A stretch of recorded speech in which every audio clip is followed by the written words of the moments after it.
Hello everyone, नमस्कार। आप सबका एक बार फिर से मेरे यूट्यूब चैनल प्रिया ऑनलाइन क्लासेस में बहुत बहुत स्वागत है। हम कक्षा 8 के विज्ञान विषय का पहला पाठ फसल उत्पादन एवं प्रबंधन के बारे में पढ़ रहे हैं। इसके पहले वाले पाठ में हमने फसल क्या होती है, ऋतु के आधार पर ये कितने प्रकार की होती है और इसके कौन कौन से चरण होते हैं, जिसमें से पहला चरण मिट्टी तैयार करना हमने पढ़ लिया है। अब इसका अगला पॉइंट है बुआई। बीजों को भूमि में बोना बुआई कहलाता है। बुआई से पहले अच्छी गुणवत्ता वाले साफ व स्वस्थ बीजों का चयन किया जाता है। अच्छे और साफ बीजों का हम कैसे पता करेंगे, इसके लिए हम एक क्रियाकलाप कर सकते हैं। इसके लिए हम एक कटोरी लेंगे जिसको आधे पानी से भर देंगे। उसमें बीजों को डालेंगे।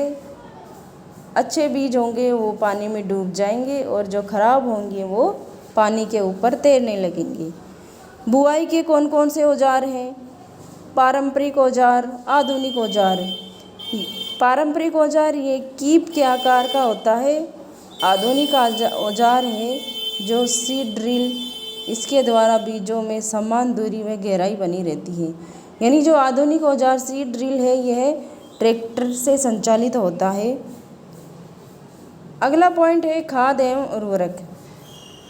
वे पदार्थ जिन्हें मिट्टी में पोषक स्तर बनाए रखने के लिए मिलाया जाता है खाद एवं उर्वरक कहलाते हैं। खाद एवं उर्वरक में अंतर क्या है? खाद एक प्राकृतिक पदार्थ है जो गोबर एवं पौधों के अवशेष के विघटन से प्राप्त होता है, जबकि उर्वरक एक रासायनिक या केमिकल पदार्थ है जो मानव द्वारा बनाया जाता है। खाद खेतों में बनाई जा सकती है, जबकि उर्वरक है उसका उत्पादन फैक्ट्रियों में होता है। खाद से मिट्टी को हुमस प्रचुर मात्रा में प्राप्त होता है, उर्वरक से मिट्टी को हुमस प्राप्त नहीं होता है। खाद में पादप पोषक तुलनात्मक रूप से कम होते हैं, जबकि उर्वरक में पादप पोषक जैसे नाइट्रोजन, फास्फोरस तथा पोटेशियम और यूरिया प्रचुरता में होते हैं। खाद के कौन कौन से लाभ हैं?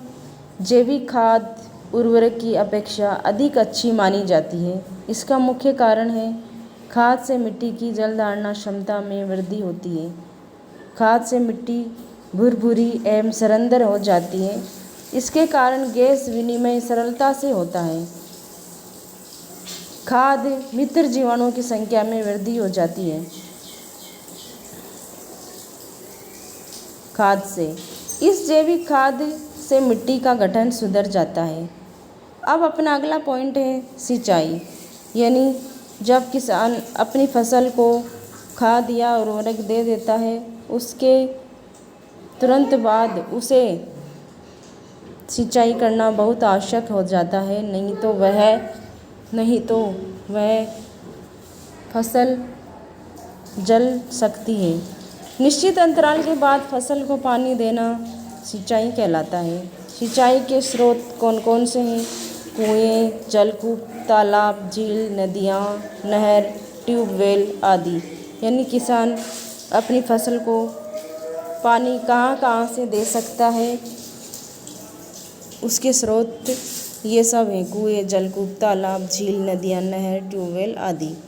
सिंचाई की विधियाँ पारंपरिक विधि में है मोट, गिरनी, चेन पंप, डेकली, रहट। आधुनिक विधि में है छिड़काव तंत्र, ड्रिप तंत्र। छिड़काव तंत्र क्या होता है? इस विधि का उपयोग असमतल भूमि के लिए किया जाता है। यानी जो भूमि है जो ऊबड़ खाबड़ है उस भूमि के लिए यह बहुत उपयोगी होती है। जहाँ पर जल कम मात्रा में उपलब्ध है, इसका छिड़काव पौधों पर इस प्रकार होता है जैसे वर्षा हो रही हो। छिड़काव लॉन, कॉफ़ी की खेती एवं कई अन्य फसलों के लिए उपयोगी है। ड्रिप तंत्र, इस विधि में जल बूंद बूंद करके सीधे पौधों की जड़ों में गिरता है। फलदार पौधों को, बगीचों एवं वर्षों को पानी देने का यह सर्वोत्तम तरीका है। इस विधि में जल बिल्कुल व्यर्थ नहीं होता है। अब अगला पॉइंट है खरपतवार से सुरक्षा। खरपतवार क्या होती है? फसल के साथ उगे हुए अवांछित पौधों को खरपतवार कहते हैं। यानी फसल के साथ कभी छोटे छोटी घास या छोटे पौधे उग जाते हैं जिनको खरपतवार कहते हैं और इनको हटाना बहुत ज़रूरी हो जाता है। हटाने की प्रक्रिया को निराई कहते हैं। खरपतवार को हटाने की प्रक्रिया निराई कहलाती है। निराई करने के निम्न तरीके हैं: हाथ से उखाड़कर या रासायनिक उपचार। रासायनिक उपचार में खरपतवार नाशी एक दवाई आती है 2,4-D, जो फसल के ऊपर छिड़की जाती है, जिससे फसल को बिल्कुल नुकसान नहीं पहुंचता, लेकिन खरपतवार होता है वो भी पूरा ख़त्म हो जाता है या जल जाता है। अब अगला पॉइंट है कटाई। फसल पक जाने के बाद उसे काटना कटाई कहलाता है। कटाई की कौन कौन सी विधियां हैं? हाथ से कटाई या एक दरांती होती है जिससे किसान अपनी फसल को हाथ से ही काट सकता है।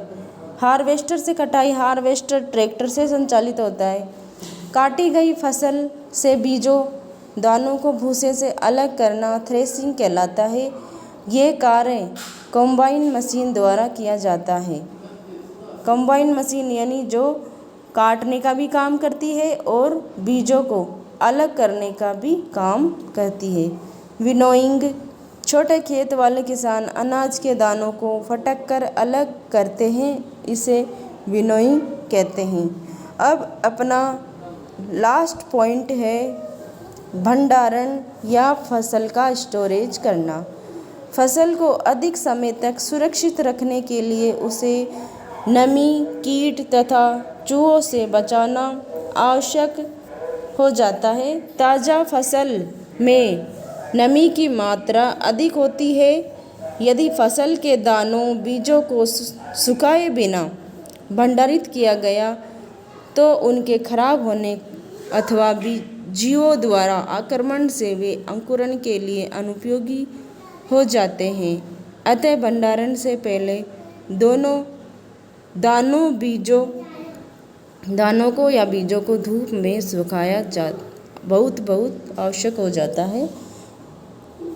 इस प्रकार से यह पहला पार्ट अपना यहीं कंप्लीट होता है। अब हम अगले पार्ट में मिलते हैं। धन्यवाद।